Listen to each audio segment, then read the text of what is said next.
and gentlemen, Kamani Rawlins here from Automotive Rhythms, and welcome to the enchanting lands of Sardinia, Italy, for the return of the all-new 2025 Aston Martin Vanquish. Here on the scene to give us intimate details of Aston Martin's halo is Marek Reichman, Chief Creative Officer. From a historical perspective, how do you take the DNA from the history of the brand and implement it into what the new Vanquish was to become? Obviously it's always a challenge, but the reason I became a designer was to face challenges, and looking back at the essence of the brand and then the essence of the mark within the brand. And Vanquish is such a glorious nameplate. It always stood for an incredibly proud car that had big presence on the road. The original car, big shoulders, a very steep nose to the car as well, so very attack attitude minded in its visual language.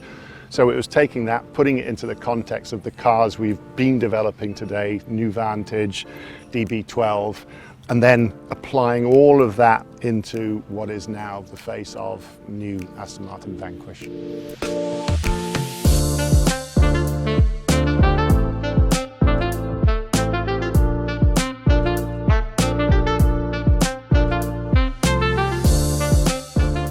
What comes first, designing, the bonnet and the extension of the front end of the vehicle, or is the V12 developed and then you build around it?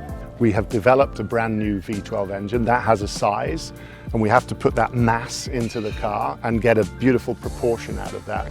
So it's a longer wheelbase than, say, a DB12, because the V12 obviously is a longer engine than the V8, and that sits what I would call front midship, so it sits all behind the front wheel center, which gives us this very prominent face, this amazing proportion then, so you get a very long hood, a swept back cabin, which gives you that golden proportion, if you like, that is timeless. It's all about airflow at the front of the car, so obviously improved technology within the engine, improved horsepower, improved usability, that all needs cooling, but we can't cool and create drag, so we have to both cool the engine and have a drag-free front to the car as well, which means pulling the car wider at the front, having these cut-off areas, but also increasing the grille size over, say, a DB12 by about 30%. Can you tell the correlation with the carbon fiber? It seems as though the Vanquish has it filter all around the vehicle and the cockpit. Yeah, I mean, carbon fiber again is essential obviously for body stiffness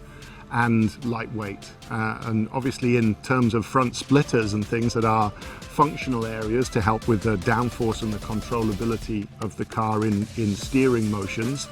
But also then when we're exiting air from the car, you can see these exposed carbon vents, very similar to the vents on the top of a Formula One car to exit hot air. But the whole body, so the bonnet, the fenders, so the hood, if you like, fenders, doors, and the rear of the car is all carbon fiber as well. So the car is very lightweight, very stiff because of that, and we don't get a lot of body roll or body shake because of those carbon fiber parts.